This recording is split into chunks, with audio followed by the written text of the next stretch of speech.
Howdy folks, welcome back to my YouTube channel. Thanks for tuning in.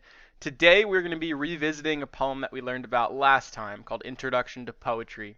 Today though we're going to be taking a more analytical approach with our thinking. Rather than just reading it and responding to it, what's a line that stuck out to you, that kind of thing. Now we're going to be practicing those skills of textual analysis that we've been working on all year, now just really applying them to the specific case of poetry. So I'm going to read through this poem really quickly, and then I'm just going to talk you through some of the things that I'm noticing about it. Introduction to Poetry by Billy Collins. I ask them to take a poem and hold it up to the light like a color slide, or press an ear against its hive. I say, drop a mouse into a poem and watch him probe his way out, or walk inside the poem's room and feel the walls for a light switch. I want them to water ski across the surface of a poem, waving at the author's name on the shore. But all they want to do is tie the poem to a chair with rope and torture a confession out of it. They begin beating it with a hose to find out what it really means. So just thinking through some of the decisions that the author made to make this poem more impactful are going to be the things that I'm looking for. So right away, I noticed this line for a couple of reasons. Number one, this is the only line in the whole poem that stands alone. So we have to assume that the author did this intentionally, right? Why do you think that Billy Collins would have let this line stand alone? Maybe we could say it's to emphasize the message. And I really do like the message talking about that. So let me highlight this and I'll add a little comment. Press an ear against its hive. So he's comparing reading a poem to listening to bees buzzing in a hive. So we have some animal imagery here, slash metaphor. Gives the impression that the poem is alive, right? A poem is not a dead set of words on a page. It is a living thing that you continue to interact with and you continue to add meaning to as a new reader of this poem.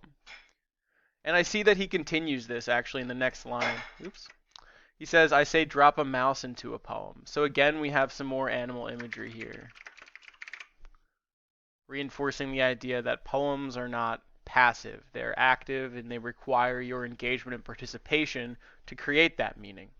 The author might have an idea of what they want a poem to say, but it's only you as the reader that can determine that. I also am noticing down here, the very first part of this poem is very idealistic. He's asking them to do something. He wants them to do something. But here, I notice a big shift in tone. So I'm just going to say shift in tone, idealistic to, but all they want to do is tie the poem to a chair. Kind of frustrated.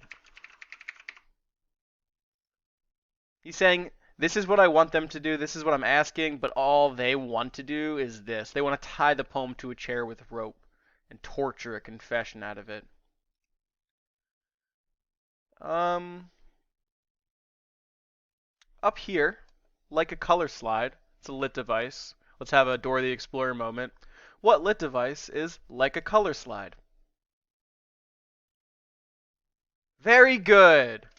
It's a simile, right? He's using his figurative language to compare the poem to a color slide. Now, what exactly is a color slide?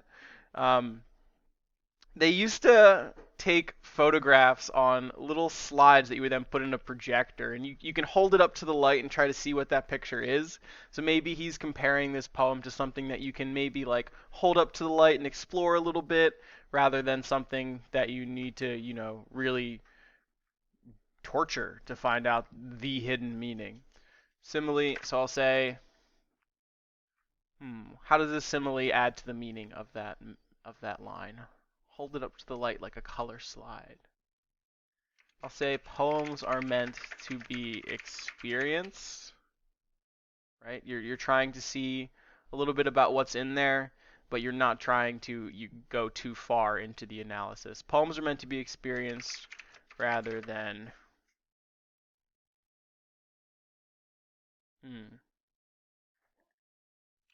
figured out, we'll say. It's a good way of saying that. So this kind of thinking is where we're moving with this poetry unit. What we're going to do for today's lesson, you're going to read a different poem. It's called Oranges. It's about a 12-year-old boy's first crush.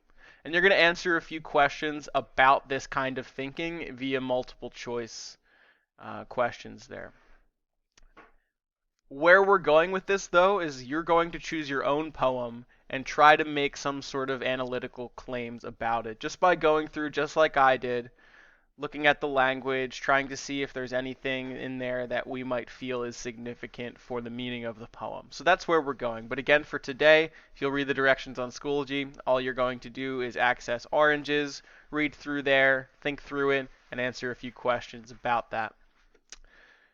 As always, thanks for tuning in. Hit like and subscribe if you're liking this content, and I'll catch you next time.